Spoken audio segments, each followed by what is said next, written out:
여러분 안녕하십니까? 다산에듀 강사 권동성입니다. 자, 2025년 전기직 군무원 9급 시험이 7월 5일에 치러졌습니다. 시험 준비하시느라 정말 노고 많으셨다는 말씀을 드립니다. 자, 이번 영상에서 우리가 전기공학 파트에서 25문제가 출제되었는데 이 25문제가 어떠한 비중으로 좀 출제가 되었는지 지금부터 함께 살펴보겠습니다. 그리고 문제와 해설, 정답 모두 확인이 가능하니 여러분 끝까지 잘 시청해 주시기 바라겠습니다. 자, 우리 출제 비중을 살펴봤을 때 회로이론, 그리고 제어공학, 전기자기학, 전력공학 파트로 크게 나눌 수가 있었습니다. 그래서 회로이론 파트가 지금 비중이 굉장히 높게 나와 있죠. 60%, 제어공학은 4%, 전기자기학 16%, 전력공학 20%의 비중을 차지하고 있습니다. 최근 4년간 시험을 분석한 결과 이 회로이론의 출제 비중이 매우 높게 나타났습니다. 절반 이상을 차지했고요. 그 다음으로 이제 전기자기학, 그리고 전력공학 순으로 되어 있는데 어떤 연도에 따라서 어떨 때는 전력공학이, 어떨 때는 전기자기학이 더 많이 출제가 되기도 했습니다. 제어공학의 출제 비중은 한 문제 또는 두 문제의 내지로서 출제 비중이 매우 낮게 나타났습니다. 그래서 우리가 시험을 준비할 때 어떤 과목을 조금 더 중점적으로 공부해야 될까요? 이 전기공학 과목에서는 그렇죠. 회로이론 부분을 조금 더 중점적으로 보시고 그 다음에 이제 전기자기학이랑 전력공학 이 세 과목만 완벽하게 가져가더라도 사실 제어공학 문제는 우리가 난이도는 조금 높지 않을 수 있겠지만 이 비중 자체가 낮기 때문에 우리가 학습에 중점을 두는 것은 이 세 과목 정도가 되겠다라는 말씀을 드립니다. 자, 그럼 지금부터 해설 시작해 보겠습니다. 어떤 점전화에 의해 발생한 전위를 처음 전위의 3분의 1로 하려면 전하로부터의 거리를 몇 배로 하면 되는가 라고 물어보고 있습니다. 결과적으로 이 문제에서는 지금 전위가 이 거리를 변화시켰을 때 어떻게 변화되는지를 묻고 있는 것이죠. 자, 우리가 일반적으로 이 전위라고 하는 것은 어떻게 알고 있죠? 이 점전화, 단위 점전하를 어떤 지점까지 옮기는 데 필요한 에너지, 그 위를 우리가 전위라고 부르게 되고 이 전위는 크기, 스칼라로서 표현이 됩니다. 어떤 방향성이 아니라 이 스칼라로서 표현이 되는데 이때 우리가 전위 V라고 하는 것을 쿨롱 상수 K에다가 R분의 Q로서 표현을 하는데요. 이때 이 쿨롱 상수 K라고 하는 것은 진공 상태라고 가정을 하면 4파이 엡실론 제로라고 해서 진공의 유전율을 사용한 이 식 자체가 쿨롱 상수로 칭하게 됩니다. 자, 그 다음에 여기에다가 그대로 R분의 Q 이렇게 해주고 그 단위는 전위이기 때문에 볼트로 해주면 이것이 전위를 구하는 공식이 되는 것이죠. 자, 그런데 이 쿨롱 상수라고 하는 것은 4파이 일정한 값이고 엡실론 진공의 유전율도 일정한 값입니다. 그리고 점전하기 때문에 이 Q도 일정하다라고 본다면 V라고 하는 것과 이 거리 R이라는 것의 관계가 어떻게 되죠? 그렇죠. 전위는 뭐에 반비례하나요? 거리에 반비례한다. 따라서 문제에서 전위를 처음 전위의 3분의 1로 하려면, 즉 여기 있는 이 전위가 3분의 1이 되려면 거리는 어떻게 돼야 돼요? 그렇죠. 여기 앞에가 3분의 1이 되려면 여기는 거리가 3배 증가해야 되겠죠. 따라서 1번에 루트 3분의 1 이렇게 쭉 되어 있는데 정답은 몇 번이 되는 거예요? 4번이 되는 것입니다. 그래서 우리가 정답을 3이라고 골라줄 수가 있겠습니다. 서로 다른 종류의 금속을 접속하고 접속점을 서로 다른 온도로 유지하면 기전력이 발생하여 일정한 방향으로 전류가 흐르는 현상은? 이라고 물어봤습니다. 자, 우리가 펠티의 효과부터 해서 핀치 효과까지 4개의 효과가 지금 주어져 있는데요. 자, 우리가 봤을 때 각각의 효과가 무슨 의미인지 알아볼 수 있어야 됩니다. 각각 효과가 무엇인지 알아보면, 자, 첫 번째 펠티의 효과부터 볼까요? 펠티의 효과라고 하는 것은요, 서로 다른 금속을 접합을 시킵니다. 이렇게 접합부가 2개 있는 거예요. 이 상태에서 만약에 여기에다 전류를 흘려주면 한쪽에는 흡열, 한쪽에는 발열이 발생하는 거예요. 그럼 결과적으로 한쪽은 열을 뿜어내고 한쪽은 열을 흡수하는 거죠. 자, 이런 것이 어디에 적용이 되냐면 냉매가 필요 없는 그런 소형 냉각 장치에 적용이 됩니다. 예전에 이제 김치냉장고에도 이런 펠티의 효과가 적용되었습니다. 두 번째, 재백 효과를 보겠습니다. 이 재백 효과는 C백 또는 G백, 재백 여러 가지 이 영어 이름이기 때문에 여러 명칭으로 불리게 되는데요. 이런 재백 효과는 펠티 효과와 조금 반대되는 개념입니다. 서로 다른 금속을 접합한 건 동일한데요. 이 접합부에 이번에는 온도차를 주는 거예요. 그래서 이 온도차를 주게 되면 한쪽은 고온, 한쪽은 좀 더 낮은 온도가 되겠죠. 이렇게 되면 이 사이에 기전력이 발생해서 일정한 방향으로 전류가 흐르게 됩니다. 그것을 우리가 제백 효과라고 부르게 되고 이것의 대표적인 예시는 열전 온도계가 되겠습니다. 세 번째, 톰슨 효과를 보겠습니다. 톰슨 효과라고 하는 것은요, 이번엔 동일한 금속이에요. 동일한 금속 내에서 온도차가 존재할 때 전류를 흘려주면 한쪽은 이제 흡수되거나 한쪽은 방출되는, 그러니까 방향에 따라서 방출, 흡수, 흡수, 방출 이런 식으로 결정이 된다는 것이죠. 그것을 우리가 톰슨 효과라고 하고요. 마지막 핀치 효과라고 하는 것은 열과는 조금 관계가 없습니다. 어떤 거냐면 자, 전선에 전류가 흐릅니다. 그렇죠? 그럼 주변에 뭐가 생겨요? 자기장이 생기죠. 그럼 자기장이 생기면 그것에 의한 힘이 있습니다. 그래서 그 힘의 방향을 따져봤더니 전선에 전류가 이렇게 지나가면 이 전선 안쪽으로 힘이 가해지게 돼요. 그러면 전선이 어떻게 됩니까? 이렇게 안쪽으로 몰리게 됩니다. 그렇죠? 몰리게 되다가 전선이 점점 올리다가 막히면 이 힘이 사라지잖아요. 전류가 끊기니까. 그럼 다시 풀어지고 막히고 풀어지고 이런 식으로 안쪽으로 구부려지는 현상을 우리가 핀치 효과라고 부르게 됩니다. 따라서 문제에서는 접속점을 서로 다른 온도로 유지하면 기전력이 발생하여 결과적으로 일정한 방향으로 전류가 흐르는 것을 물어봤기 때문에 우리가 3번 지백 효과라고 답을 해줄 수가 있겠습니다. 전류 1A는 1초 동안 약 몇 개의 전자가 통과했을 때의 크기인가 라고 해서 문제에서 지금 전자의 개수를 물어보고 있습니다. 그렇죠? 자, 그러면 우리가 전류 I라고 하는 것은요, 원래 이 단위 시간 동안 통과한 이 Q 전체 전하량을 전류라고 칭하고 있습니다. 이때 전류의 단위 암페어가 되죠. 그런데 이때 이 단위 시간 동안 통과한 전체 전하량을 뜻할 때 전체 전하량은요, 전자의 개수에다가 전자 한 개의 전하량을 곱한 값과 같습니다. 그러니까 전자 한 개의 전하량의 개수를 곱하면 전체 전하량이 되잖아요. 그러면 그것을 단위 시간 동안 통과했을 때 그걸 뭐라고 한다는 거예요? 전류로 한다는 거예요. 그러면 이 I와 T에 관련된 식으로 표현해 볼게요. T를 좌변으로 이항해주면 IT는 뭐가 되는 거예요? Q가 되는 거예요. 맞습니까? 이 Q가 뭐라는 거예요? 전체 전하량이니까 1A 1초 동안 하게 되면 이 Q는 1입니다. 1 곱하기 1에서 Q는 1쿨롬이 되는 거예요. 아, 그러면 전체 전하량은 N 곱하기 2로 결정이 되는데 그 전체 전하량의 값이 현재 1쿨롬이구나. 그쵸? 그러면 1쿨롬에 관련된 식으로 표현을 해주면 될 것입니다. 우리가 구하는 것은 바로 이 N이라는 친구죠. 자, N이라는 친구는 전체 전하량이 아닌 이 전자 한 개의 전하량을 이용하면 이것을 넘기면 어떻게 돼요? 2분의 1쿨롬이 되는 거죠. 여기가 Q예요, Q. 근데 1쿨롬이니까. 자, 그러면 이것을 식으로 바로 표현을 해볼게요. 문제에서는 전자 한 개의 전하량이 주어져 있지 않습니다. 하지만 전자 한 개의 전하량은 꼭 암기를 해주셔야 되는데, 자, 1.602 곱하기 10의 마이너스 19제곱이 되고요. 그것의 역수를 이렇게 취해주게 됩니다. 여기까지 되셨어요? 자, 그러면 우리가 이 식을 계산기 없이 좀 쉽게 풀이하려면 근사값으로 찾아야 되는데, 자, 이것을 계산을 할 때 먼저 분리를 하는 거예요. 여기가 곱셈이니까 그대로 분리할 수 있습니다. 그래서 1.602분의 1 곱하기 10의 마이너스 19제곱분의 1이에요. 그러면 이것을 10의 19제곱으로 나타낼 수 있죠. 그 다음에 1.602분의 1을 해줘야 되는데, 자, 2를 1.602로 나눠주셔도 되고, 저는 좀 직관적으로 다음과 같이 바꿔보겠습니다. 1000을 1602로 나눠줄게요. 그것을 10의 19제곱을 곱해준다는 겁니다. 자, 그러면 이거 나눗셈 한번 해볼까요? 자, 1602로 1000을 나눠줍니다. 그쵸? 근데 1602로 1000을 바로 나눌 수가 없어요. 그래서 0을 붙여주고요. 점 0 하나 붙여주고 만이 되기 위해서는 여기가 6이 되는 것이거든요. 그러면 6 하면은 9000 얼마가 나와요? 9212 정도가 나오게 되는데, 여기서 이것을 계산한 다음에 이 뒤쪽을 또 계산하면 6, 2, 점점점점이 쭉 나와요. 그러면 0.6이라고 우리가 가정을 해볼게요. 아, 이 식은 얼마가 되는 거예요? 0.62에 곱하기 10의 19제곱이 되는구나. 자, 그러면 잘 보세요. 10의 19제곱에서 지수에서 만약에 2를 빼서 여기가 10의 18제곱이 됐어요. 그럼 나머지 그 10은 어디로 가요? 이 왼쪽에 있는 0.62로 곱해진다는 거예요. 그러면 여기에서 이 값은 얼마가 될 수 있습니까? 그렇죠. 6.2에 곱하기 10의 18제곱이 되는 거예요. 물론 정확한 값은 아니지만 근사값을 우리가 이렇게 빠르게 계산을 할 수가 있다는 겁니다. 그래서 전자의 개수는 몇 개라는 거예요?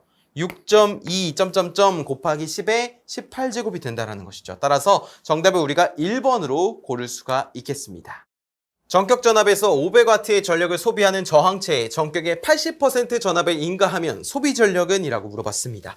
자, 지금 현재 저항체가 주어져 있고요. 이 저항체에 저항은 일정하게 유지가 되고 있을 겁니다. 그쵸? 그 상태에서 전압만 80% 수준으로 줄여줬다는 거예요. 원래 100%였는데 80으로 줄여준 겁니다. 이 저항은 일정한 상태에서 전압이 어떻게 바뀌는지에 따라 소비 전력의 변화를 물어보고 있는 것인데요. 자, 우리가 일반적으로 소비 전력이라고 하는 건 I제곱 R로도 구할 수 있고 그 다음에 R분의 V제곱이라는 식으로도 구할 수 있습니다. 이것의 기본 단위는 W라고 쓰고 와트라고 읽게 되죠. 그쵸? 자, 이 상태에서 문제에서는 지금 전압을 바꿔줬잖아요. 그럼 전압에 관련된 변수가 있는 이 식을 이용해서 우리가 비교를 한번 해보겠습니다. 자, 저항은 일정한 상태에서 전력이라고 하는 것은 전압의 제곱에 비례하게 됩니다. 그쵸? 그래서 여기서 구할 수 있는 것은 전력, 소비 전력은 전압의 제곱에 비례한다. 단 조건이 있어요. 저항이 일정한 상태에서만 가능한 겁니다. 자, 그러면 전압이 이제 100%일 때 그때 소비 전력을 P라고 하고 만약에 이제 80%로 줄고 나서의 소비 전력을 P'이라고 한번 해볼게요. 그러면 자, P분의 P'이라고 하는 건 뭐예요? 그 B잖아요. 전압이 줄기 전과 준 후에 소비 전력의 B는 뭐의 제곱에 비례한다고요? 전압의 제곱에 비례한다고요. 그래서 기존에 전압을 100% 1로 본다면 80%니까 0.8이 되겠죠. 이것의 제곱에 비례한다라는 겁니다. 그 B가. 그래서 결과적으로 여기를 정리해보면 전압이 80%로 떨어진 소비 전력 P'이라고 하는 것은 여기에다가 이 P를 곱해준 거예요. P분의 P'에서 P가 넘어간 겁니다. 근데 이 P가 얼마라고 했습니까? 먼저 1분의 0.8 하면 0.8이죠. 0.8의 제곱이니까 0.64에다가 P는 얼마라고 했어요? 500W라고 했습니다. 500. 자, 그래서 이것을 계산해보면 320W가 되는 것을 알 수 있어요. 그래서 이 문제에서는 지금 현재 이 R분의 V제곱이라는 식을 이용해서 전압이 줄어들었을 때 소비 전력이 어떻게 바뀌는지를 현재 묻고 있는 문제라고 할 수 있습니다. 정답을 3번으로 골라주시면 되겠습니다. 60Hz 정연파 교류 전압의 실효값이 220V일 때 전파 정류된 전압의 평균값은 약 몇 볼트인가? 단 파이는 3.14, 루트 2는 1.414이다 라고 주어져 있습니다. 자, 우리가 현재 이 문제에서는 지금 단상 전파 정류 회로라는 것을 알 수 있어요. 일반적으로 그냥 정연파라고 주어져 있기 때문에 이런 단상 전파 정류 회로에서 직류 출력 전압의 평균값 이 D라고 하는 것은요, 파이분의 2의 VM, 여기서 VM이라고 하는 건 최대값을 말합니다. 근데 여기 문제에서 주어진 전압은 실효값이에요. 우리가 정연파 교류에서 실효값은 여기에다가 루트 2를 곱해줘야지만 최대값이 됩니다. 그쵸? 자, 그래서 이 식을 어떻게 바꿀 수 있냐면 파이분의 2 루트 2 여기에다가 VM은 VRMS 실효값으로 바뀌게 됩니다. 그러니까 이 VM이라는 부분이 루트 2 VRMS가 된 거예요. 그러니까 실효값의 루트 2를 곱한 값이 곧 최대값이 된다는 겁니다. 그래서 우리가 이 식을 이용해서 직류 출력 전압의 평균값을 계산할 수 있을 겁니다. 그래서 여기다 대입을 해보면 2 곱하기 루트 2는 1.414라고 했어요. 1.414, 그 다음에 파이는 3.14로 계산한다라고 했어요. 3.14에다가 전압 220을 곱해주면 되죠. 그런데 우리가 이것을 계산하기 위해서 조금 더 편리하게 한번 해볼게요. 사실 이것을 계산해보면 2.828을 3.14로 나눠주는 거죠. 하지만 그 계산이 조금 번거로울 수 있습니다. 그래서 우리가 소수점을 바꿔주는 거죠. 828을 282라고 하고요. 여기를 314라고 하거나 또는 뭐 2820, 3140으로 소수점을 마음대로 바꿔주는 겁니다. 그래도 값은 동일하니까요. 거기에다가 이제 220을 곱하면 되는데 이것을 계산해보면, 나눗셈을 해보면 이 값은 대략 0.9 정도가 나오거든요. 그래서 원래 이것을 정확히 계산하면 190점 198.14V가 나오는데 우리가 이렇게 계산하기가 좀 어렵잖아요. 그래서 근사값으로 계산하는 겁니다. 이것을 먼저 계산해 보면 0.9 정도가 나와요. 그래서 이 근사치가 파이분의 2 루트 2 근사치가 실제로 0.9 정도 됩니다. 그래서 단상 전파 정류 회로에서 직류 출력 전압의 평균값이라고 하는 것은 원래 0.9의 시료값 VRMS를 곱하는 것으로도 쉽게 구할 수가 있습니다. 그럼 여기서 그대로 구하면 0.9에 뭘 곱하면 돼요? 220을 곱해주면 돼요. 그러면 이것은 그냥 깔끔하게 198V가 나오게 됩니다. 그래서 실제로는 198.14가 정확한 값이지만 이렇게 근사값으로도 쉽게 계산을 할 수 있다는 거예요. 그래서 여러분이 이 주어진 값을 이용해서 여기까지 오셔도 되고 아니면 문제를 보자마자 단상 전파 정류 회로, 그러니까 일반적으로 그냥 정연파 교류 전압이라고 했으니까 이때 전파 정류 회로에서는 그냥 0.9 곱하기 시료값을 해서 198을 도출해내면 되겠구나라는 것을 이 문제를 통해서 충분히 학습하시는 그런 계기가 되었으면 합니다. 60Hz 100V 교류 전압에 대해 10마이크로페럿의 콘덴서가 갖는 용량성 리액턴스는 약 몇 옴인가? 단 파이는 3.14이다 라고 주어져 있습니다. 우리가 이 문제를 풀기 위해서는 용량 리액턴스 XC에 관련된 식을 먼저 풀 줄 알아야 됩니다. XC라고 하는 것은요, 오메가 C분의 1로서 계산을 할 수 있는데, 자, 여기서 이 오메가라고 하는 건 각 주파수죠. 그래서 2파이 F가 되고 여기에 C분의 1이 되어서 이것의 기본 단위는 옴이 됩니다. 이때 F는 주파수고요. C는 정전 용량인데 이 정전 용량의 기본 단위가 페럿이어야지만 이 용량 리액턴스의 단위가 옴으로 나옵니다. 그래서 문제에서 주어진 마이크로 페럿을 먼저 페럿으로 표현도 해줘야 되는 거예요. 자, 그러면 이것을 그대로 써보면 2 곱하기 파이 곱하기 60 곱하기 C 이렇게 되는 거죠. 그렇죠? 그러면 이것을 깔끔하게 적어보면 문제에서 파이를 3.14라고 한다 했으니까 3.14 곱하기 60 곱하기 10 곱하기 10의 마이너스 6제곱, 이 과정이 이제 페럿으로 바꿔준 거죠. 분의 1 이렇게 할 수 있겠습니다. 맞습니까? 선이 조금 삐뚤니까 다시 한번 해볼게요. 자, 여기서 마음이 삐뚤면 선이 삐뚤다는데, 자, 제가 마음이 삐뚤가 봅니다. 자, 이렇게 해서 1이라고 써줄게요. 자, 그러면 우리가 이것을 쉽게 계산을 하는 방법은, 지금 이제 계산기가 있으면 사실 바로 계산할 수 있겠지만 계산기가 없으면 이것을 직관적으로 바로 계산하기엔 좀 어렵잖아요. 그쵸? 원래는 이것을 바로 계산을 했을 때에는 이 값은 265.395옴이라는 값이 나와요. 그런데 우리는 지금 근사값을 이용해서 문제를 풀어야 되기 때문에, 자, 여기를 한번 어떻게 계산하는지 보겠습니다. 자, 먼저 분모에 있는 이 10의 마이너스 6제곱을 위로 넘겨줘요. 분모에 있는 것이 위로 넘어가면 지수가 반전이 됩니다. 그래서 이 부분이 어떻게 되는 거예요? 분자로 넘어가면 10의 6제곱이 되는 거예요. 동일한 의미입니다. 이 상태에서 3.14도 한번 3으로 바꿔줘 볼게요. 이렇게. 그러면 2 곱하기 3 하면 뭐예요? 6. 6 곱하기 60, 360. 360 곱하기 10, 3600이죠. 자, 10의 6제곱은 뭐예요? 100만이에요. 100만. 그래서 결과적으로 우리는 이건 뭐냐면 100만이라는 숫자를 뭘로 나눠준 거예요? 3600으로 나눠준 거예요. 3600으로. 이것을 계산해 보잖아요. 그러면 그 값은 대략적으로 277지 이렇게 나와요. 그러니까 우리가 277이 정확한 값이 아니죠. 아까 265.39라고 했는데 277이라는 값이 나왔으면 그 근사값으로 265를 바로 골라줄 수가 있게 되는 겁니다. 그래서 정답을 2번으로 골라주시면 되겠습니다.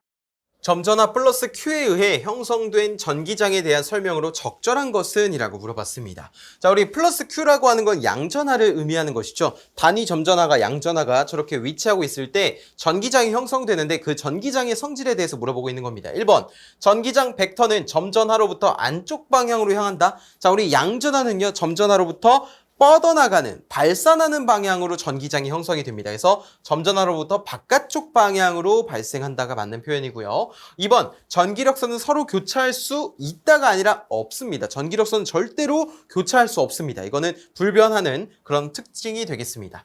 자, 그러면 전기장 세기는 점전하로부터 멀어질수록 증가하나요? 자, 점전하로부터 멀어질수록 증가가 아니라 감소하게 됩니다. 예를 들어서 전기의 세기 공식을 보면, 자, 전기의 세기라고 하는 건 쿨롱 상수에다가 R제곱분의 Q라고도 칭할 수 있는데 이때 쿨롱 상수를 4파이 진공의 유전율 분의 L, 1이죠. 1, R제곱 분의 Q 이런 식으로 쓸 수 있어요. 단위는 볼트 퍼 미터가 됩니다.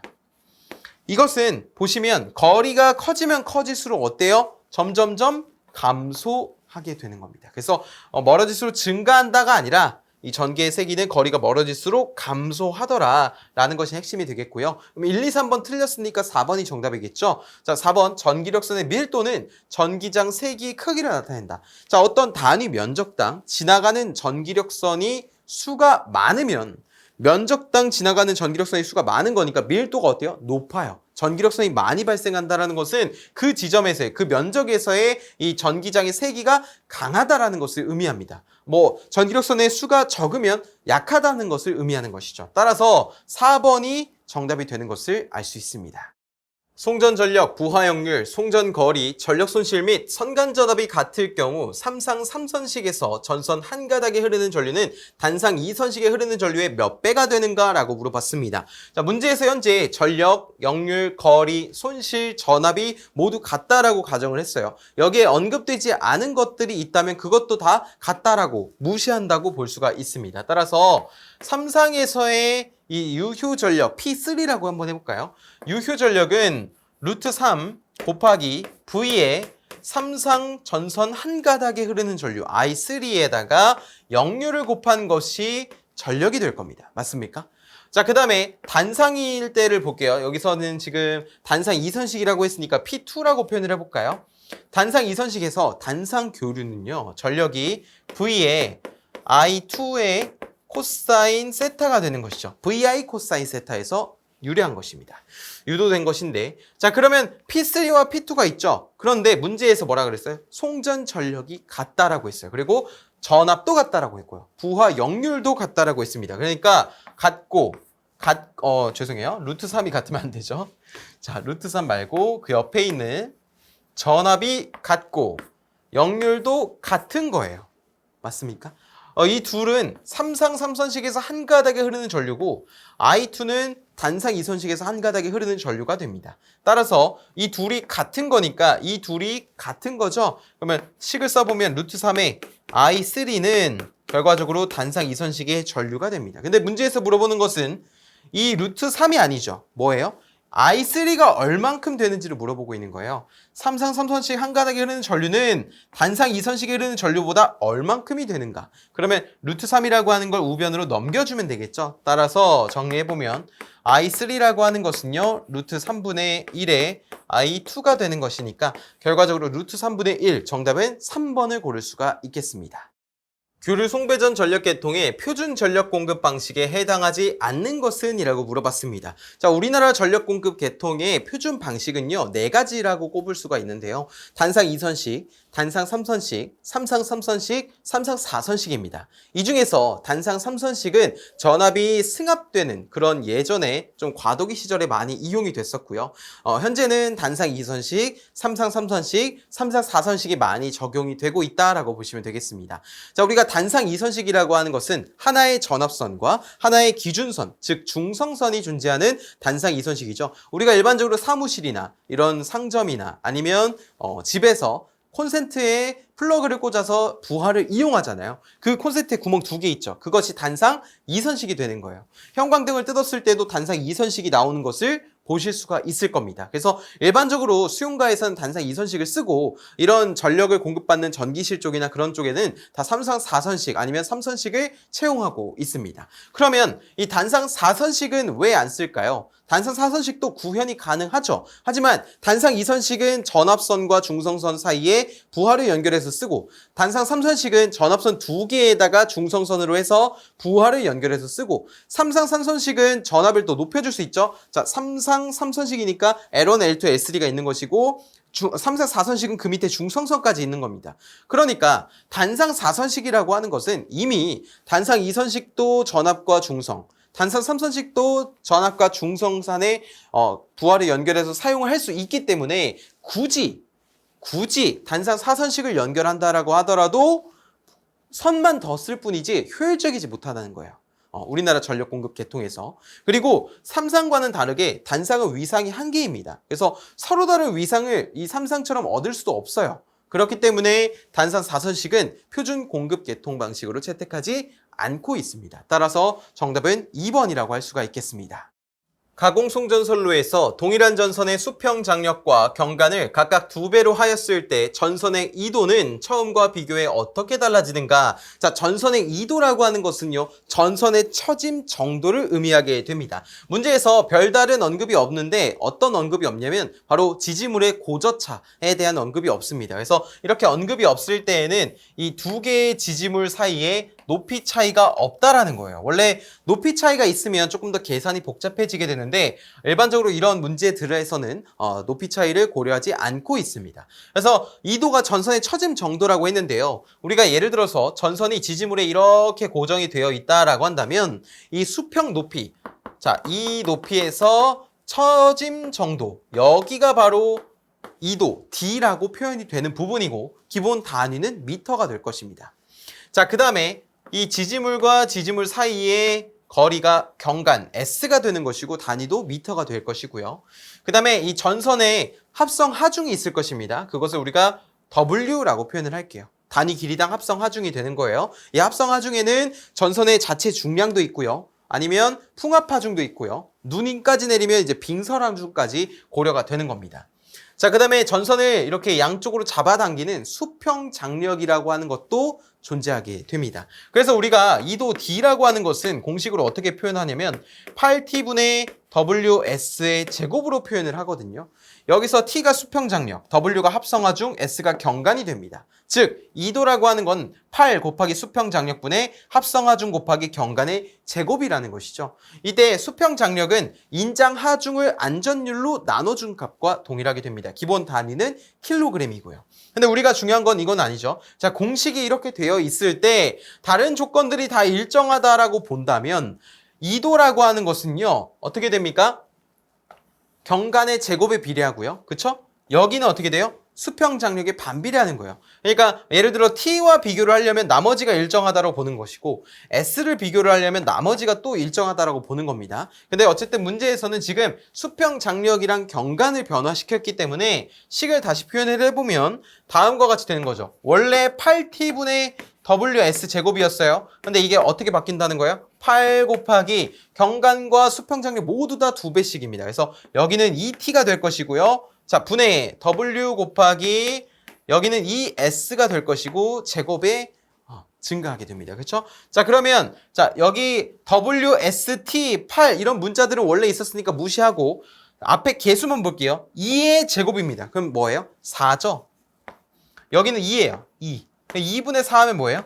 2가 됩니다. 즉, 이도는 수평 장력과 경간을 2배씩 증가시키면 기존의 이도에 비해서 어떻게 되는 거예요? 2배가 되는 거예요. 그렇기 때문에 우리가 정답을 3번으로 저렇게 골라줄 수가 있겠습니다.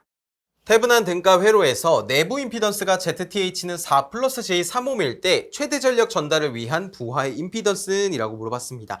자, 우리가 일반적으로 이 직렬 회로에서 부하의 최대 전력을 전달하는 조건에는 두 가지로 나눌 수가 있는데요. 첫 번째는 직류 회로입니다. 이 직류 회로에서 부하의 최대 전력 전달 조건은 부하의 저항과 전원의 내부 저항이 서로 같을 때 발생합니다.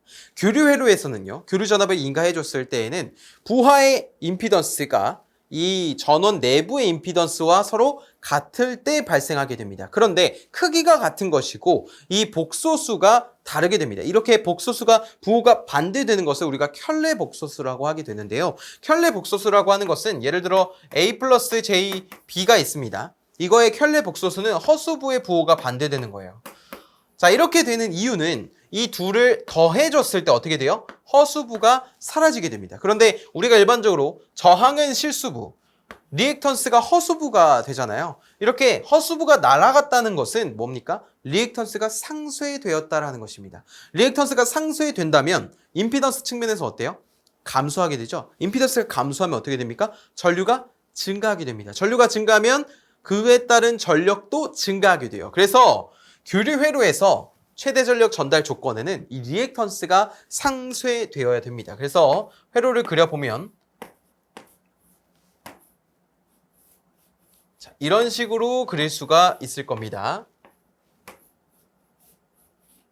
지금 현재 태분한 등가 회로라고 했기 때문에 태분한 등가 전압이 있을 것이고요. 태분한 등가 임피던스가 있을 것입니다. 이 값이 4 플러스 J 3옴이라고 한 것이고 여기가 이제 부하의 임피던스가 되는 것인데 허수부가 0이 되어야 되기 때문에 이 값은 크기는 같은데 허수부의 부호가 반대인 4-J 3옴이 되어야지만 부하의 최대 전력 전달 조건이 만족이 되는 겁니다. 그래서 우리가 부하 임피던스 정답 2번으로 고를 수가 있겠습니다. 태분한의 정리에서 구해지는 등가 회로의 구성 요소는? 이라고 물어봤습니다. 자, 우리 태분한의 정리라고 하는 것은요, 아무리 복잡한 회로이더라도 하나의 전압원과 하나의 직렬로 연결된 저항 또는 임피던스로 표현할 수 있는 것이 바로 태분한의 정리입니다. 그래서 우리가 교류 회로를 먼저 예시로 표현을 해보면, 자, 이런 교류 전원이 있고 여기에 그냥 저항이 있다라고 해보고 여기도 저항이 있다라고 가정을 해볼게요. 자, 그 다음에 여기에도 저항이 있고요. 접속점 찍어주고 여기서 분기해서 이쪽에도 이쪽에도 저항이 이렇게 있다라고 해보겠습니다. 지금은 조금 더 비교적 간단해 보이는 회로지만 나중에 이제 회로가 꼬이고 꼬여 있으면 굉장히 해석하기가 어려워지게 됩니다. 그래서 예를 들어 여기가 R1, 여기가 R2, 여기가 R3, 여기가 R4라고 한다면 이 부하 저항을 RL이라고 한번 표현을 해볼게요. 그러면 태분한의 정리라고 하는 것은 무엇이냐면 이 부하 저항 이 부분을 출력 부호를 빼는 거예요. 그러니까 여기를 A 지점, 여기를 B 지점이라고 한다면 A, B 단자를 이렇게 분리를 시킵니다. 먼저. 자, 분리, 개방을 시킨다라는 거죠. 그러니까 여기를 들어서 예를 들어서 요 A, B를 여기를 말고 요 부하 저항 양단을 그냥 A, B라고 해보겠습니다. 그러면 여기를 분리하면 어떻게 되냐면 이렇게 되는 거예요. 여기가 A, B. 그러니까 지금 RL을 임시로 떼놓은 거예요. 이때 이쪽에서 개방한 이쪽에서 바라본 등가 저항을 우리가 RTH라고 합니다. 그 다음에 이쪽을 개방했을 때 여기 AB 사이에 걸리는 전압을 여기서 뭐예요? 이 R3에 걸리는 전압이 VTH가 되는 거예요. 이처럼 VTH와 태분한 등가 전압과 태분한 등가 저항 또는 등가 임피던스를 구한 다음에 결과적으로 회로에는 어떻게 표현이 되냐면 자, VTH라고 하는 등가 전압원과 그 다음에 방금 전에 구했던 AB에서 바라본 등가 저항 또는 임피던스죠. 자, 그것을 태분한 저항이라고 해서 RTH라고 한번 해볼게요. 그것과 그 다음에 아까 전에 똑 뗐던 여기 A, B 단자에서 똑 떼어냈던 RL을 이렇게 가져오는 겁니다. 자, 이렇게 직렬로 구성되는 회로로 만들 수 있는 것이 뭐예요? 바로 태분한의 정리라는 거예요. 따라서 태분한의 정리의 구성 요소는 등가 전압원과 직렬 저항이 되겠습니다. 정답은 2번이 되는 것입니다. 전력계통용 ESS의 구성 요소에 해당하지 않는 것은? 이라고 물어봤습니다. 자, ESS가 무슨 약호죠? 에너지 스토리지 시스템이라는 약호예요. 그러면 결과적으로 에너지 저장소 시스템이라는 뜻인데 자, 그러면 구성요소에 해당되지 않는 것이 무엇인지 찾아볼까요? 1번 배터리. 배터리가 가장 핵심적인 요소죠. 배터리는 전기 에너지를 저장하는 요소입니다. 저장하는 요소. 그 다음에 PCS, 파워 컨버전 시스템이라는 거예요. 무언가 변환해주는 시스템이라는 거죠. 자, 배터리의 에너지를 저장하거나 또는 다른 전력을 공급해주기 위해서 그러니까 이제 배터리에 축적된 에너지를 공급해주기 위해서 방출하는 거죠. 방출해주기 위해서 전압이나 주파수나 이런 교류, 직류 이런 걸로 변환을 해주는 그런 전기적인 특성을 바꿔주는 친구가 바로 PCS가 되겠고요. EMS, 에너지 매니지먼트 시스템입니다. 그러니까 매니지먼트 뭐예요? 관리한다라는 거예요. 무슨 관리? 에너지를 관리. 그러니까 전반적으로 ESS를 모니터링하고 관리하고 이런 것을 하는 것이 EMS라는 겁니다. 여기에 더해서 BMS가 들어갑니다. BMS는 배터리 매니지먼트 시스템이에요. 배터리의 충방전 특성을 관리해주는 그런 요소가 되겠습니다. 따라서 4번 디젤 발전기가 해당 요소가 아닌데요. 디젤 발전기는 그냥 전기 에너지를 만드는 그냥 발전기일 뿐입니다. 그래서 ESS와는 관련이 없습니다. 정답은 4번입니다. 전력 시스템의 보호 방식에서 주보호 및 후비보호에 대한 설명으로 가장 적절한 것은? 이라고 물어봤습니다. 자, 우리 주보호와 후비보호는 이것만 기억하면 됩니다. 어떤 거냐면 주보호는 메인, 주가 되는 거예요. 메인 보호라는 건데 어떤 고장이 발생하면 그 고장이 발생했을 때 가장 최우선적으로 동작하는 보호 방식이 주보호 방식이 됩니다. 후비보호는요, 그러한 주보호가 실패했을 때 백업 요소로서 있는 거예요. 그래서 주보호가 부하 측에 좀 가깝게 위치하고요. 후비보호로 갈수록 전원 측으로 위치하게 됩니다. 그래서 주보호가 실패하면 그 다음에 있는 후비보호, 그 다음에 후비보호, 그 다음에 후비보호로 실패가 되었을 때 순차적으로 동작하게끔 되어 있습니다. 그래서 우리가 가장 적절한 것을 물어보는 것이니까 무엇이 틀렸는지 한번 살펴보면 1번 주보호는 고장 발생 시 인근 지역 전체를 신속하게 차단하여 개통 안전을 확보하는 장치이다. 얼핏 보면 정답처럼 보이는데요. 어디가 잘못됐냐면 이 부분이 잘못됐어요. 전체가 아니라 그 고장이 발생한 부분만, 구간만 신속하게 차단해서 고장이 확대되지 않도록 하는 것이 주보호의 목적입니다. 틀렸고요. 후비보호는 주보호에 적용된 릴레이와 차단기를 다시 이용하여 이중안전을 확보하는 장치이다. 다시 이용이 아니에요. 재사용이 아니라 그 다음에 있는 차단기나 릴레이가 동작하게 되는 겁니다. 후비보호는 주보호가 작동하지 않을 경우를 대비해서 일정 시간 지연 후 동작하도록 설계되어 있다. 그러니까 주보호가 작동되지 않을 것을 대기하고 있다가 작동이 안 됐을 때 일정 시간 이후에 동작하게끔 그렇게 설계가 되어 있습니다. 주보호는 전체 계통을 포괄적으로 보호하는 기능을 가지며 고장점 식별 기능은 없다가 아니라 잘 보시면 포괄적이 아니에요. 그러니까 그 부분만 좀 섬세하게 보호를 하는 거니까 포괄적이 아니고요. 고장점 식별 기능도 가지고 있죠. 그래서 전반적으로 다 잘못되어 있습니다. 설명이. 그래서 정답을 우리가 3번으로 고를 수가 있겠습니다. 삼상 4선시 60Hz, 22.9kV, 길이 15km의 1회선 지중송전선로가 있다. 케이블 1선당 정전 용량을 0.5 마이크로페러/km라고 했을 때 이 선로에 흐르는 무부하 충전 전류는 약 몇 암페어인가? 단 파이는 3, 루트 3은 1.7이다 라고 되어 있습니다. 자, 여기 문제 보시면 전압과 주파수가 주어져 있고요. 선로의 길이도 주어져 있고 정전 용량도 주어져 있습니다. 우리가 이 문제를 풀기 위해서는 전선로의 충전 전류를 구하는 공식을 먼저 알고 있어야 됩니다. 그래서 우리가 충전 전류는 일반적으로 IC로서 표현을 하게 되는데 이 IC라고 하는 충전 전류는 진상 성분에 의한 전류입니다. 즉 커패시터를 통해 흐르는 전류예요. 그러면 전선로에서 이런 정전 용량에 의해 흐르는 전류가 되는데 결과적으로 용량 리액턴스 분의 이 E는 대지 전압이거든요. 이 대지 전압으로 커패시터를 구할 수 있습니다. 이 말은 뭐냐면 충전 전류를 구할 수 있는데 여기가 이제 IC라고 한다면 이 양단에 걸리는 전압이 뭐라는 거예요? 대지 전압이라는 거예요. 왜냐면 일반적으로 전선로가 있으면 밑에 대지가 있잖아요. 그러면 정전 용량이라고 하는 건 대지 정전 용량이라고 하는 것은 이 전선과 대지 사이에 존재하는 이 정전 용량이에요. 그래서 이 양단에 걸리는 전압은 전선과 대지 간에 걸리는 전압과 동일합니다. 그래서 이 대지 전압 E가 들어가는 거예요. 상전압이 아닙니다. 자, 그래서 이것을 계산해 보면 오메가 C2가 나옵니다. 여기 XC가 오메가 C분의 1이니까 그것으로 정리하면 오메가 C2가 나온다라는 거예요. 근데 여기서 이제 좀 짚고 넘어가면 오메가라고 하는 건 각주파수로서 2파이 F가 되고요. 그쵸? 자, 그 다음에 C라고 하는 것은 기본 단위가 페럿입니다. 페럿. 근데 문제에서 주어진 정전 용량은 마이크로페럿/킬로미터예요. 그래서 마이크로페럿을 먼저 페럿으로 바꿔줘야 되고요. 단위 길이당으로 주어져 있기 때문에 전체 길이를 곱해줘야지만 정전 용량 C가 나온다라는 거예요. 페럿으로 바꿔줘야 돼서.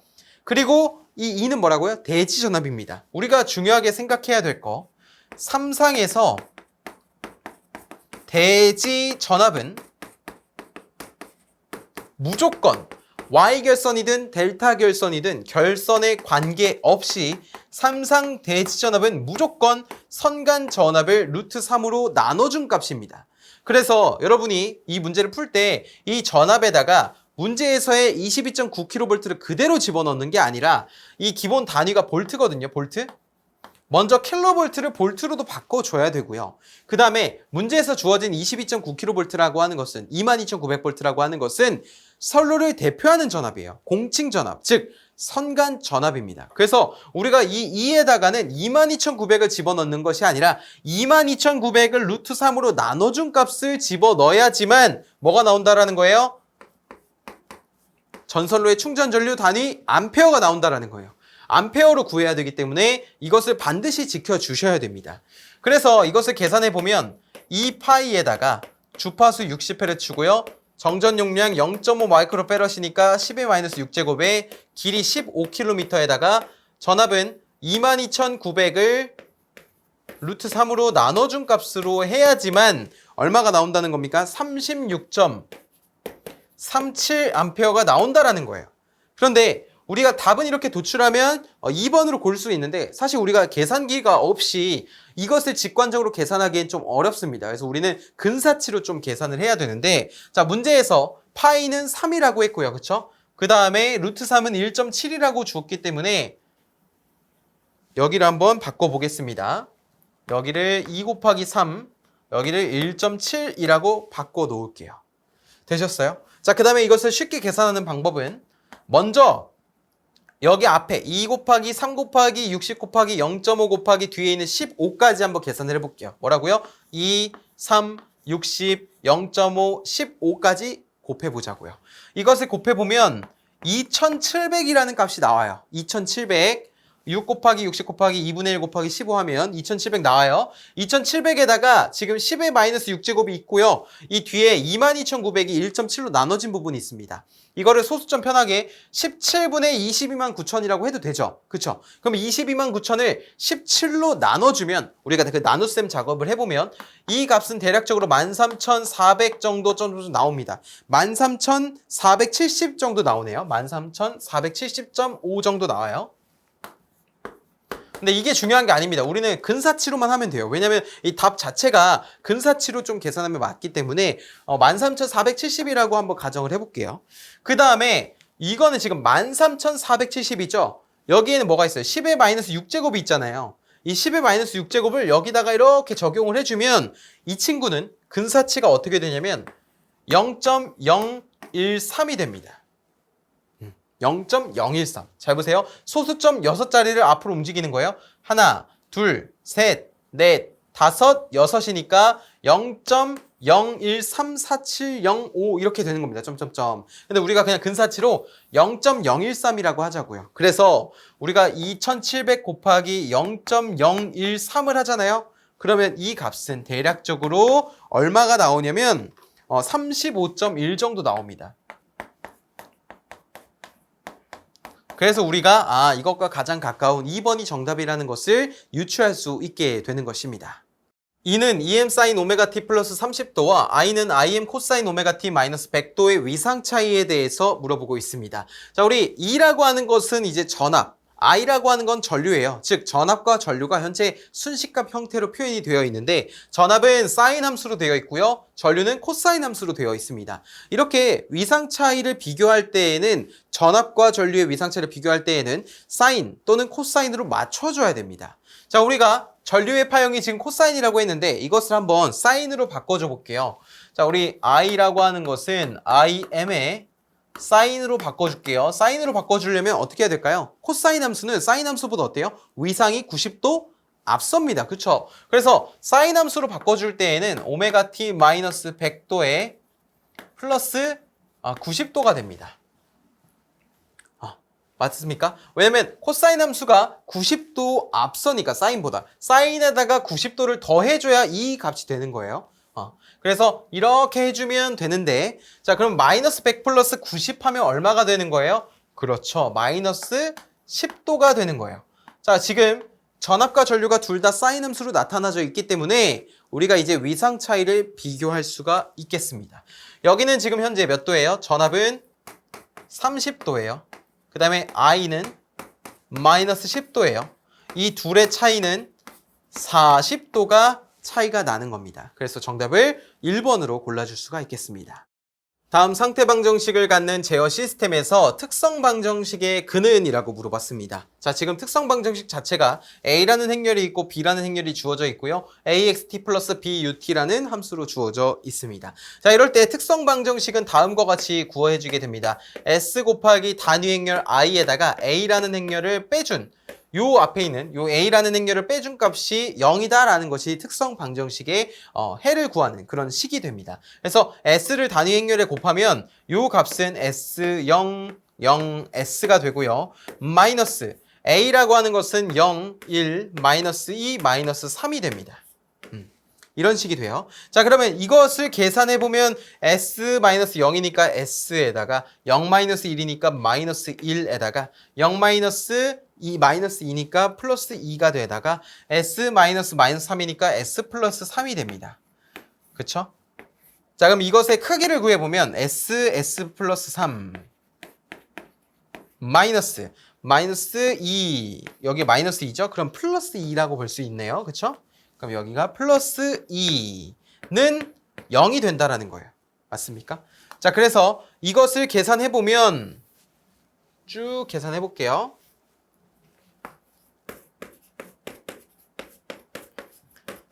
자, 이렇게 계산을 해보면 전개해볼게요. S의 제곱 더하기 3S 플러스 2는 0이라는 식으로 나옵니다. 맞습니까? 그럼 좌변을 인수분해해볼게요. S 플러스 1 여기는 S 플러스 2가 됩니다. 는 0. 자, 이 말은 뭐예요? 여기가 0이거나 여기가 0이면 만족을 한다라는 거죠. 그러면 S 플러스 1이 0이려면 S는 마이너스 1 또는 뭐가 돼 있어야 돼요? 마이너스 2가 되어야 돼요. 따라서 제어 시스템에서 특성 방정식의 근은 정답은 1번 마이너스 1과 마이너스 2가 되는 것을 알 수 있습니다. 이포트 회로망 해석에서 사용되는 Y 파라미터에 대한 설명으로 가장 적절하지 않은 것은 이라고 했습니다. 자, 1번부터 볼까요? Y 파라미터 행렬의 대각성분은 입력 임피던스를 나타낸다라고 했는데 먼저 잘못된 부분은 무엇이냐면 바로 임피던스라는 명칭이에요. 우리가 Y 파라미터라고 하는 것은 어드미턴스를 뜻합니다. Z 파라미터가 임피던스를 뜻해요. 그래서 일단 임피던스 표현부터 지금 잘못됐고요. 그 다음에 행렬에서 대각성분이라고 하는 것은 어떤 행렬이 있다라고 한다면 여기서 이 11시에서 5시 향하는 이 대각성분이 행렬의 대각성분이 됩니다. 자, 그래서 결과적으로 이것을 Y 파라미터에도 적용을 해보면 Y11, Y12, Y21, Y22 이런 식으로 됩니다. 그러면 대각성분은 뭐예요? 이 친구들이에요. 그렇죠? 그럼 Y11과 Y22가 무엇을 뜻하는지 봐야 되잖아요. Y11은 출력 측을 단락했을 때 구동점 어드미턴스가 되고요. Y22는 입력 측을 단락했을 때 구동점 어드미턴스입니다. 그러니까 결과적으로 이 앞에 있는 입력이라는 말도 어떻게 보면 잘못된 표현입니다. 그래서 입력 임피던스 자체가 잘못되어 있기 때문에 1번 틀린 설명이고요. Y 파라미터는 전류를 전압의 함수로 표현한다. 자, 우리가 일반적으로 임피던스는 전압을 전류의 함수로 표현을 합니다. 왜냐하면 Z라고 하는 건 뭐예요? ohm의 법칙에 의해서 I분의 V잖아요. 그쵸? 근데 어드미턴스는 임피던스의 역수관계이죠. 따라서 전압분의 전류가 됩니다. 따라서 전류를 전압의 함수로 표현하는 게 Y 파라미터, 어드미턴스 파라미터가 되고요. Y 파라미터는 어드미턴스 파라미터라고도 한다. Z 파라미터는 임피던스 파라미터라고 하고요. Y 파라미터는 병렬 회로망 해석에 적합하다. 병렬 구조에서 적합하고요. Z 파라미터는 직렬 구조에서 해석하는 데 적합합니다. 그래서 이 문제에서 가장 적절하지 않은 것은 1번이 되겠습니다. 25도씨에서 저항이 5옴인 전선이 있다. 60도씨에서 이 전선의 저항은 단 전선의 저항 온도 계수는 0.004이다 라고 주어져 있습니다. 우리가 일반적으로 저항은요, 이 온도에 따라서 증가하게 됩니다. 온도가 증가하면 저항도 증가하고 온도가 감소하면 저항도 감소하는 게 일반적입니다. 그래서 그 온도 변화에 의한 저항을 한번 볼게요. RT라고 하는 온도에 따른 저항이라고 하는 것은 저항의 초기 저항, 그러니까 온도가 변하기 전에 초기 저항에다가 1 플러스 알파 T라고 하는 것을 곱해주면 온도 변화 후의 저항을 구할 수 있습니다. 다시 R0는 온도 변화 전의 저항, RT는 온도 변화 후의 저항이에요. 자, 그러면 이때 T는요, 온도의 변화량을 의미합니다. 그래서 그냥 델타 T 이런 식으로도 표현을 할 수 있습니다. 이것을 한번 표현을 해보면 온도가 변하기 전의 저항값은 5옴이었어요. 그쵸? 0.55옴이었고요.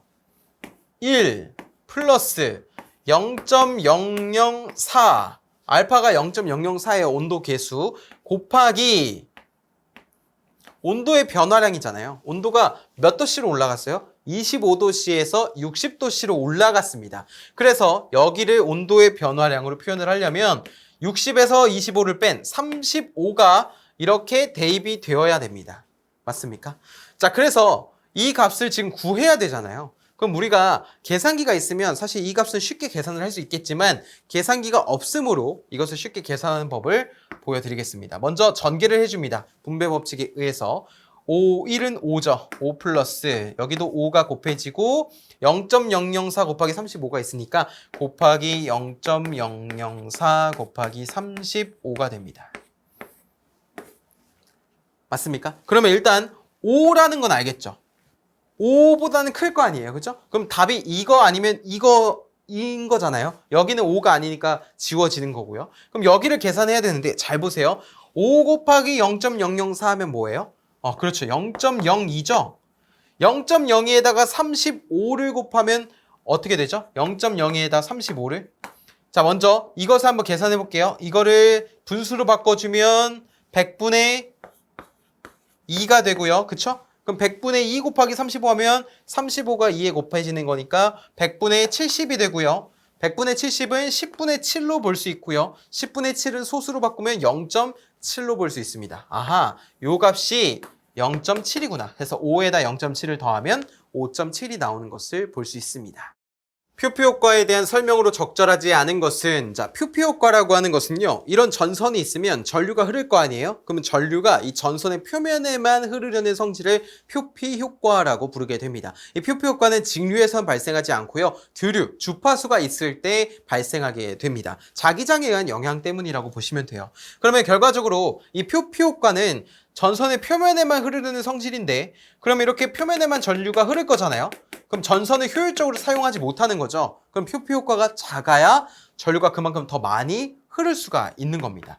자, 그러면 이때 전선의 표면으로부터 이 침투하는, 그러니까 전류가 흐르는 그 밀도를 구하기 위해서 이 전류가 흐르는 요 부분까지 침투하는 깊이를 우리가 침투 깊이라고 하고 델타라고 표현을 해볼게요.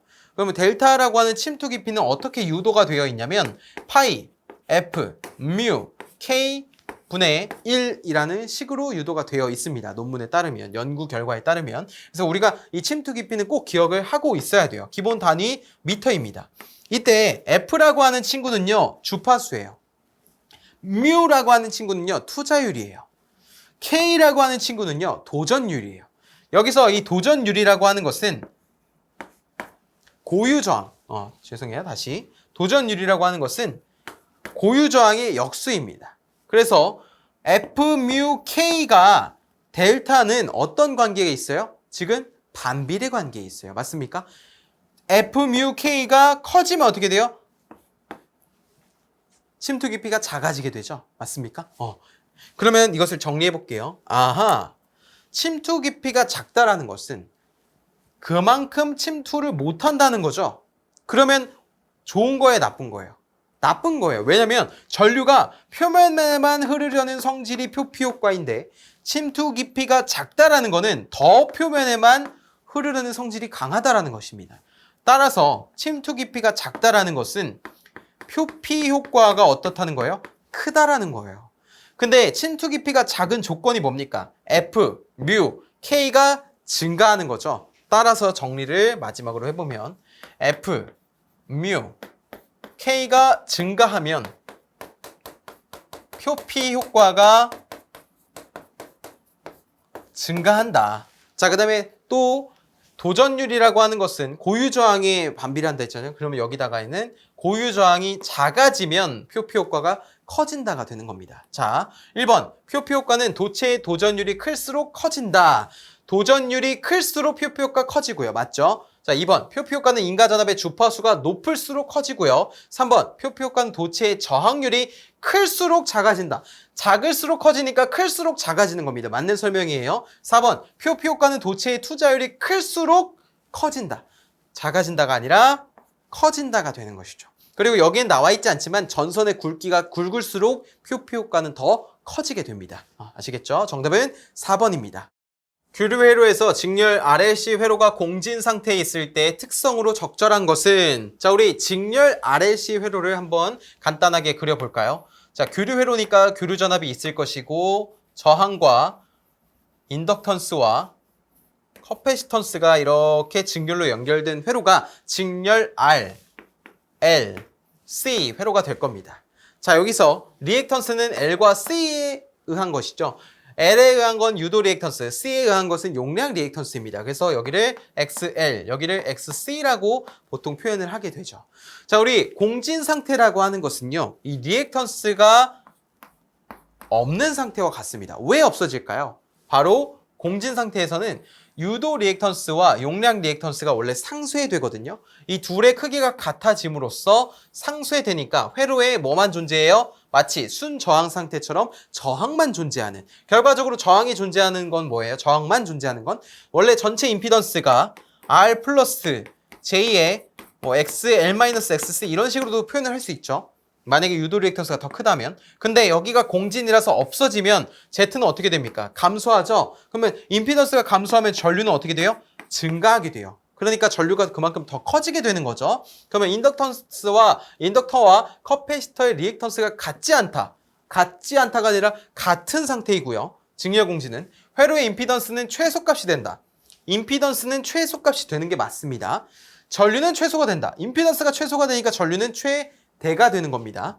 전압과 전류 사이의 위상각은 플러스 마이너스 90도이다. 아니죠. 왜냐면 이론상 리액턴스가 다 사라지게 되면 저항 성분만 남기 때문에 저항은 어떻게 되는 거예요? 전류와 전압의 위상이 동상입니다. 그래서 여기가 0도이다, 동상이다가 되는 거예요. 그냥 결과적으로 교류 전압을 인가했을 때 어떤 직렬 회로에서, RLC 직렬 회로에서 전류와 전압의 위상 차이가 나지 않는다. 그러면 직렬 공진이 발생한 거라고 볼 수가 있습니다. 그래서 우리가 적절한 것은 2번이 정답인 것을 알 수 있습니다. 자속 또는 자개 에너지에 대한 설명으로 가장 적절한 것은? 이라고 물어봤습니다. 자, 1번부터 볼까요? 자속의 단위는 웨버 퍼 제곱미터로 자개 강도를 나타낸다 라고 표현을 했어요. 자, 우리 웨버라고 하는 건 자속의 단위가 맞습니다. 그런데 웨버 퍼 제곱미터라고 되면 단위 면적당 자속이기 때문에 이때부터는 자속 밀도가 돼요. 그 자속 밀도가 곧 자개 강도가 됩니다. 그래서 1번은 저 자속의 단위가 아니라 자속 밀도의 단위가 되는 것이 맞고요. 2번, 자개에 저장된 에너지는 자속과 무관하게 항상 일정하다. 자, 우리 자개에 저장된 에너지를 구해보겠습니다. W라고 하는 것은 2분의 1의 인덕턴스의 전류의 제곱으로 구할 수가 있게 되고, 이때 성립하는 공식은 인덕턴스와 전류의 곱은 권수와 자속의 곱과 같다라는 공식이 있는데, 자, 이것을 그대로 여기다 대입을 해주면 이 식은 2분의 1의 n 파이의 i라는 식으로 바뀔 수가 있습니다. 맞습니까? 자, 그러면 결과적으로 자기에 축적된 에너지는 자속과 관련이 있는 것이죠. 따라서 무관하게가 잘못됐어요. 자속은 자기장의 세기와 무관하며 단지 면적에 의해 결정된다? 무관이 아닙니다. 자기장의 세기가 커지면 커질수록 자속도 큰 거예요. 많아지는 거예요. 자, 4번. 자기에 저장되는 에너지는 자개 강도의 제곱에 비례한다? 자, 자개 강도, 자속 밀도 B라고 했습니다. 그쵸? 자, 우리가 이 자속이라고 하는 것은요, 자개 강도, 즉 자속 밀도에다가 면적을 곱한 것과 같습니다. 잘 보시면 자속의 단위가 웨버잖아요. 웨버. 근데 웨버에다가, 근데 여기는 이제 자속 밀도잖아요. 여기에다가 면적을 곱하면 면적이 지금 분모이기 때문에 상쇄되어서 여기는 어떻게 되는 거예요? 자속만 남게 되는 거예요. 자속만. 웨버고 웨버 퍼 제곱미터니까 이 자속 밀도에다가 면적을 곱하면 자속만 남게 되는 겁니다. 그러면 파이는, 여기 파이예요. 파이는 BS라는 식이 있어요. 그러면 여기 식에서 한번 더 유도를 해볼게요. 자, i라고 하는 건 L 넘기면 L분의 N파이예요. 그렇죠? 그럼 이 식은 2L분의 N파이의 제곱이 된단 말이에요. 맞습니까? 그런데 파이라는 건 뭐예요? 파이는 BS예요. 그렇죠? 그럼 여기다 그대로 적어보면 파이는 BS니까 N, B, S의 제곱, 그 다음에 2L로 적을 수가 있겠네요. 자, 그러면 자개 강도의 제곱에 비례하는 것을 알 수 있습니다. 뭐가? W가. 그래서 우리가 이 4번이 정답인 것을 알 수 있습니다. 단위 임펄스를 델타 t라고 했을 때 인테그럴 마이너스 무한대부터 무한대까지 델타 t dt의 값은 이라고 물어보고 있습니다. 자, 우리가 단위 임펄스 함수는 원래 실제로 존재하는 함수는 아니고요. 그냥 단위 충격 함수라고 보시면 돼요. 우리가 총을 쏠 때나 망치질을 했을 때 또는 전기적인 스파크가 튀었을 때 아니면 디지털적으로 클럭 신호가 들어왔을 때 띡, 띡 이런 신호 있죠. 이런 신호가 이제 단위 임펄스 함수라고 보시면 되는데 아주 좁은 면적이지만 면적의 합이 무조건 1이 되는 그런 함수가 단위 임펄스 함수가 되겠습니다. 결과적으로 마이너스 무한대부터 무한대까지 이 t에 대한 함수를 적분을 하게 되면 이 단위 임펄스 함수의 이 면적을 구하면 그 전체 면적은 뭐가 된다고요? 무조건 1이 된다고요. 그래서 1로 이렇게 답을 골라주시면 되겠습니다. 다음 그림과 같은 회로에서 단자 AB 사이의 합성 저항은? 이라고 물어봤습니다. 단자 AB가 현재 A와 B 이렇게 위치하고 있고요. 자, 이 접속점을 찍어서 회로를 구분해 보겠습니다. 자, 이렇게 접속점을 총 5개를 찍어주고요. 자, 이 상태에서 우리가 한번 회로를 해석을 해볼게요. 자, 먼저 다른 회로들이 다 복잡하게 존재하고 있는데요. 우리가 먼저 눈여겨보아야 할 점은 바로 이 60, 60, 18옴입니다. 이 부분이 지금 현재 무슨 결선으로 되어 있냐면 델타 결선으로 되어 있어요. 델타 결선으로 되어 있어서 우리가 이것을 좀 변환을 해줘야 됩니다. 자, 먼저 델타 결선의 형태로 바꿔줘 볼게요. 이런 식으로 되어 있어요. 여기가 60, 여기가 60, 여기가 18옴이 되는 겁니다. 맞습니까? 이것을 Y결선으로 바꿔줘 볼게요. Y결선은 이 가운데에 이렇게 변환이 되는 겁니다. 이것이 델타 결선 Y결선의 등가 변환이 됩니다.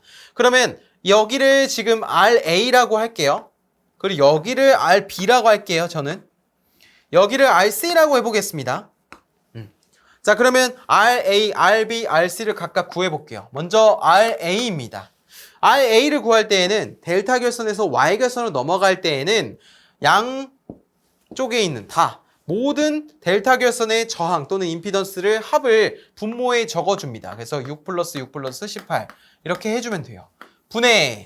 분자에는요, 이 저항, RA가 Y결선 한 쌍의 저항이죠. 이 저항이 위치한 곳의 양단에 존재하는 저항에 또는 임피던스에 곱을 해주면 돼요. 그래서 6 곱하기 6. 그럼 분모는 30, 분자는 36이 되니까 이 값은 1.2옴이 나오는 것을 확인할 수 있습니다. 30분의 36.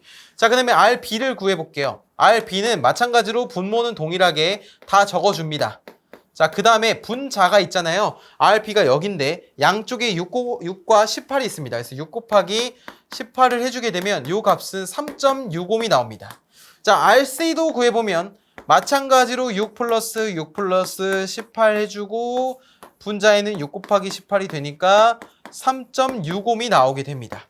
따라서 이 Y결선으로 한 것을 여기에다 그대로 해주면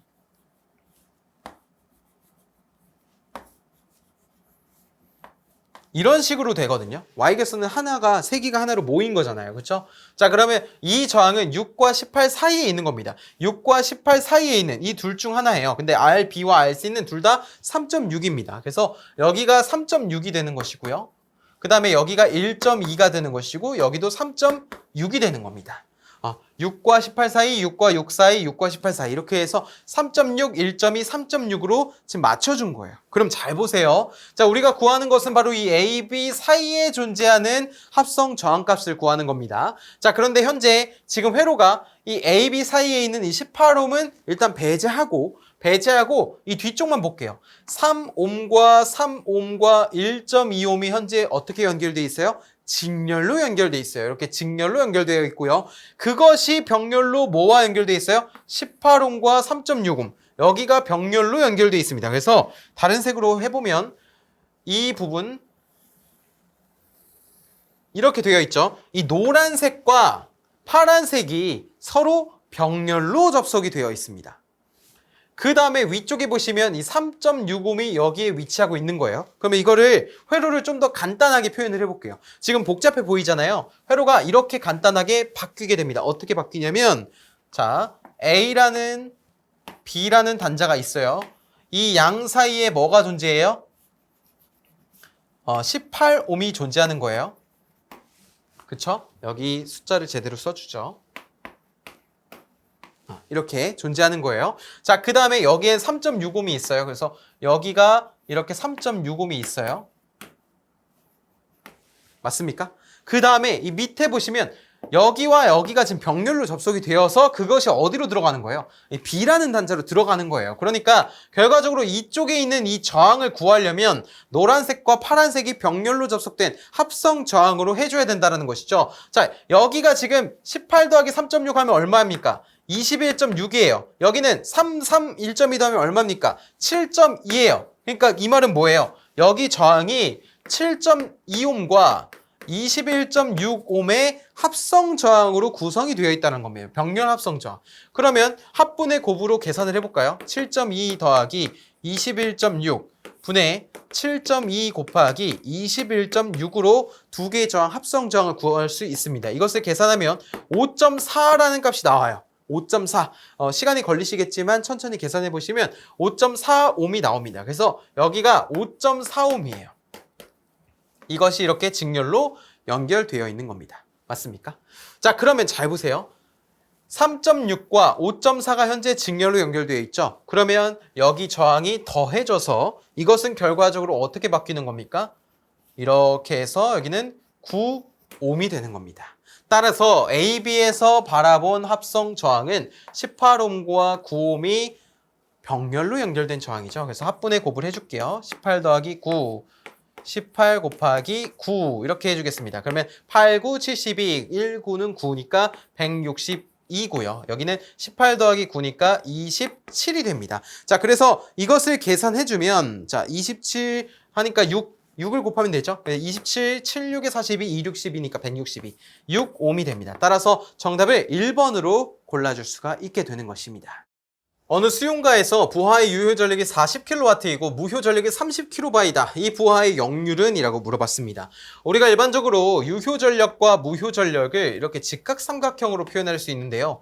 예를 들어서 지상 무효 전력이라고 가정을 했을 때 이 빗변이 뜻하는 것은 피상 전력, 유효 전력은 가로, 높이는 무효 전력이라고 했을 때 이 피타고라스 정리에 의해서 피상 전력이라고 하는 것은 루트 유효 전력의 제곱 더하기 무효 전력의 제곱이라고 볼 수가 있죠. 자, 그런데 결과적으로 문제에서 주어진 유효 전력은 40이고요.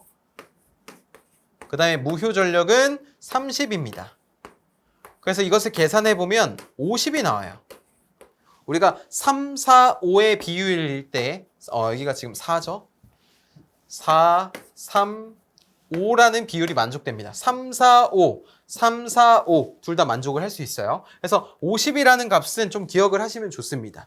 자, 50이라고 하는 것을 기억한 상태에서 우리가 역률 코사인 세타라고 하는 것은 원래 임피던스 분의 저항이 차지하는 비율을 역률이라고 했다면 회로 이론에서 전력 측면에서는요, 피상 전력 대비 유효분이 얼만큼 존재하는지가 역률이 됩니다. 그래서 한전 측에서 전력을 공급해 줄 때에도 수용가의 역률이 몇 퍼센트, 90% 정도 이상이 되었을 때 증가한 퍼센트, 상승되어 있는 퍼센트당 전기요금을 할인을 해줍니다. 왜냐하면 똑같이 변압기 용량을 이용해서 전력을 공급해 줬음에도 어떤 수용가는 유효 전력이 높아서 효율적으로 사용하는 데가 있고요. 어떤 데는 역률이 낮아서 유효 전력이 낮으니까 효율적으로 사용하지 못하는 데가 있습니다. 그래서 전력을 효율적으로 사용하는 수용가에 대해서는 전기요금을 감면해주고 있습니다.